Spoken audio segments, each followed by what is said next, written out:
Brad Sitaw, kasi si Brad Dark Knight, may mga pinakita sa akin mga aral na mali talaga. Kung aral lang titignan mo Sitaw, kung sakali ba halimbawa, meron lang akong maipapakita sa iyo na gamit ni Best na talata, mali ang interpretation niya.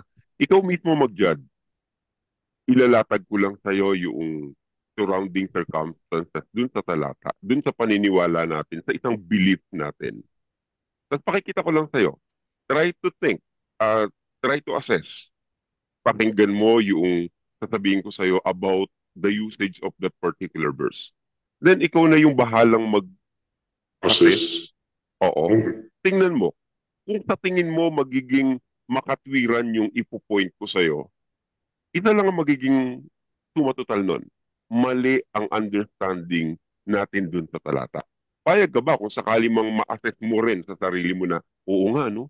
Mali ang understanding natin dun sa verse na yun. Payag ka ba?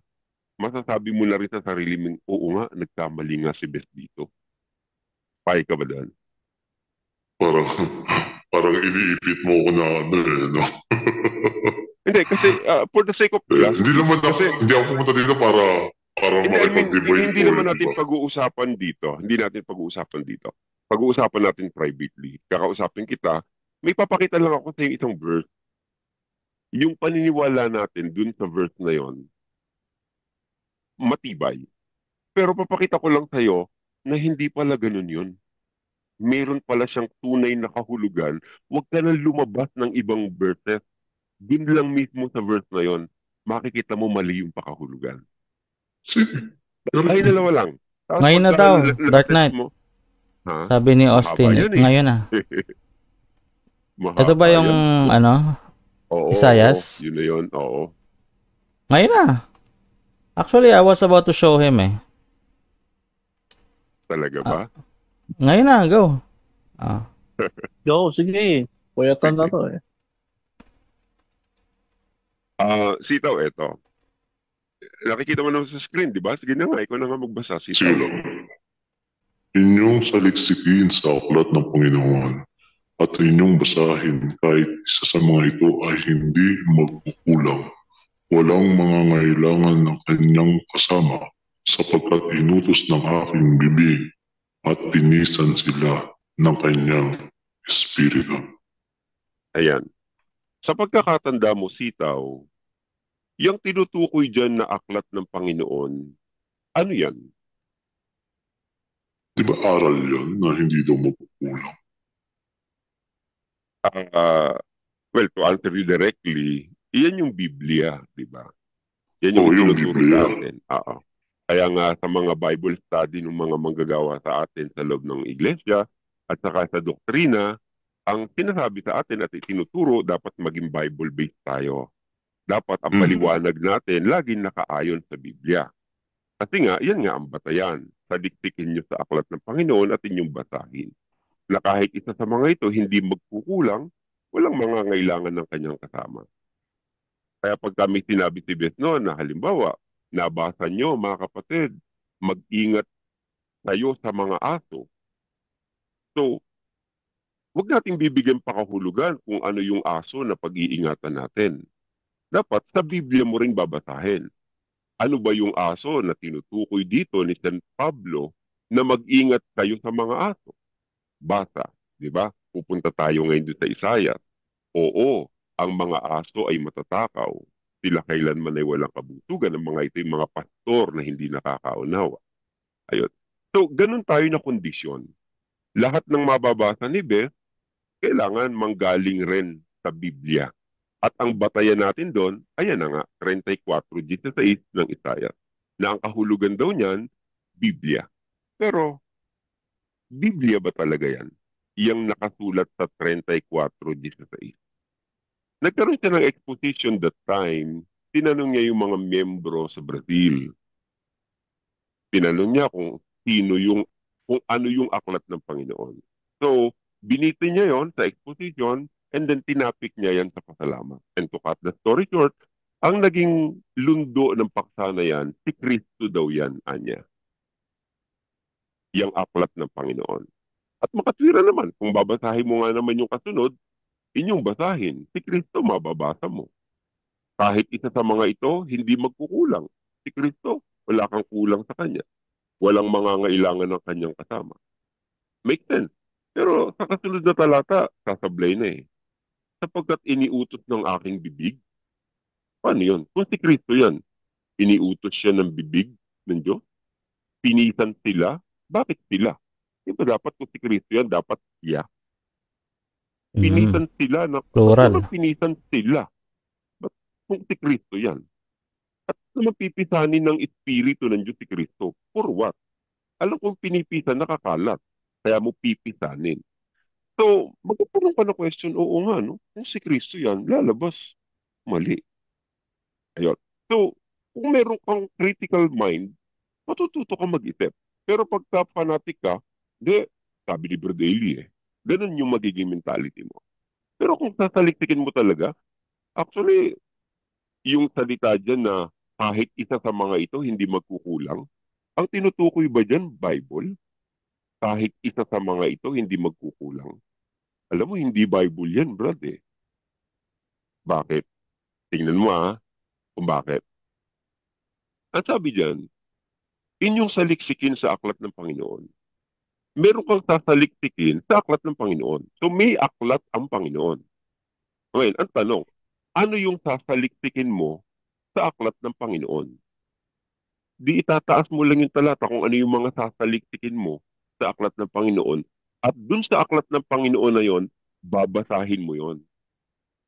Ano yung nakalagay dun sa aklat ng Panginoon na yon na babasahin mo? Ang sabi dyan sa papatuloy ng 16, yung mababasa mo dyan sa aklat ng Panginoon, kahit isa sa mga ito hindi magkukulang. Ayun. Meron palang nakasulat sa aklat ng Panginoon na kahit isa sa mga ito hindi magkukulang. Walang mangangailangan ng kanyang kasama. Sapagkat iniutos ng aking bibig, pinisan sila ng kanyang espiritu. Dahil pinisan sila ng espiritu ng Diyos, walang kulang dito sa grupo na ito. Sa mga ito, hindi magkukulang. Walang mangangailangan ng kanyang kasama. Pinisan kasi yan ng espiritu ng Panginoon. Ngayon, kung tutuloy muna natin sa 17, at kanyang pinagsapalaran at binahagi ng kanyang kamay sa kanila sa pamamagitan ng piting panukat, kanilang aariin magpakailanman.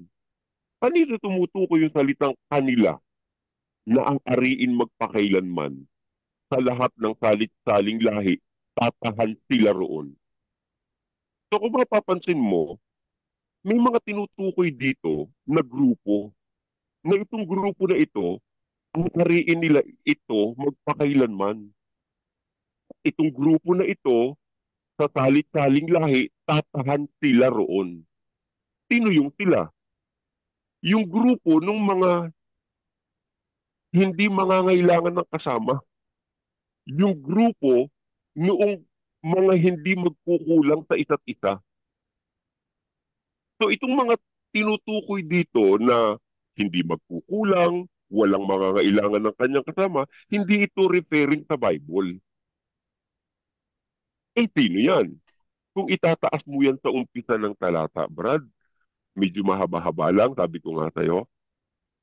O kung uumpisahan lang natin, magkilapit kayo, kayong mga bansa, makinig kayo, dinggin ninyong mga bayan, dinggin ng lupa at ng buong narito, ng sanlibutan at lahat ng mga bagay na nagtisilitaw rito.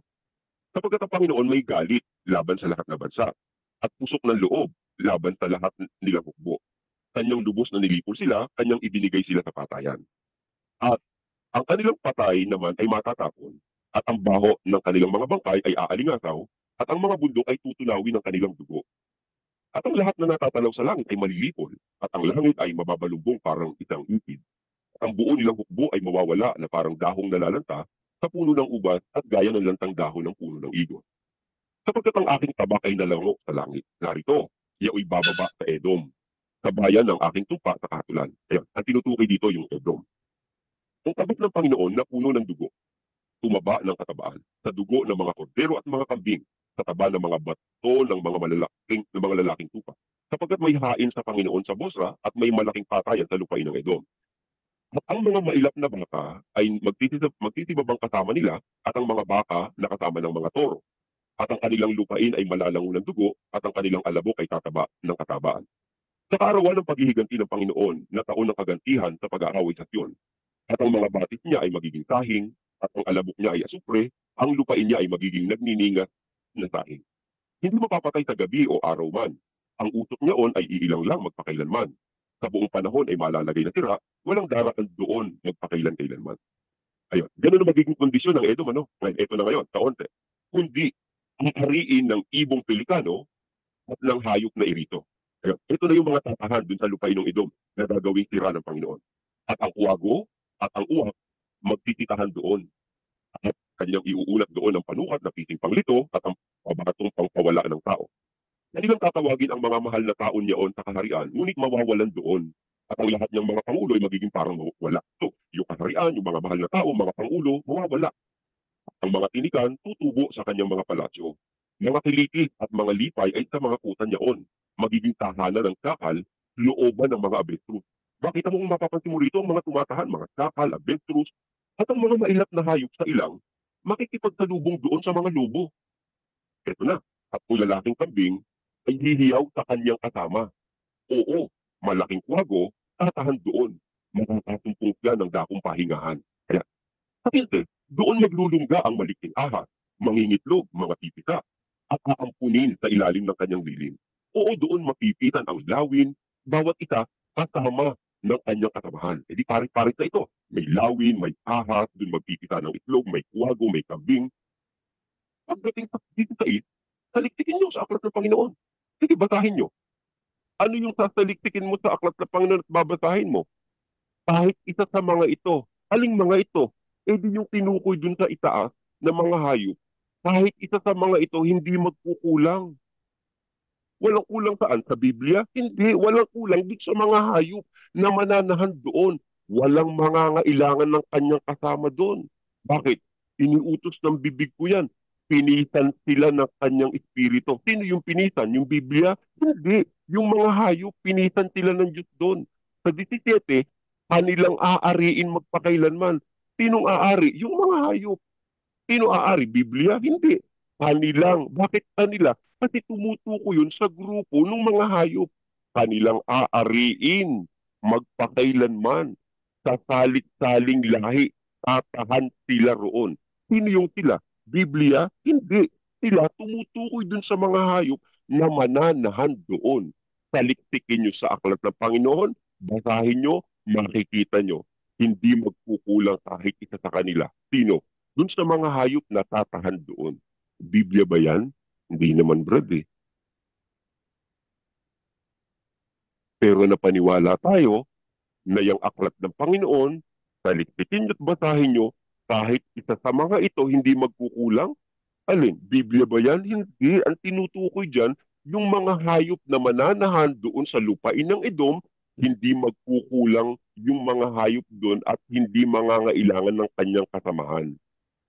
At yung mga hayop na yon, sila doon sa salit-saling lahi.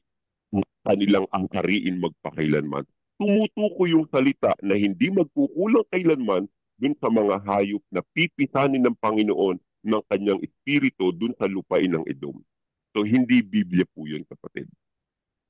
Sana naintindihan mo. Lalong hindi po si Kristo yan. Kaya, siguro, sa simpleng point na yan, makikita mo, magtitiwala ka pa rin ba na ang mga ngaral mo hindi po pwedeng magkamali? So, na mag-assess sa sarili mo. Kasi nakikita naman ni Brad yung mga pagkakamali ni Bes sa labas. Yung mga ginagawa nila. Pero kung aral, yan, sabi ni Bes, isang mali lang, di ba? Layas na.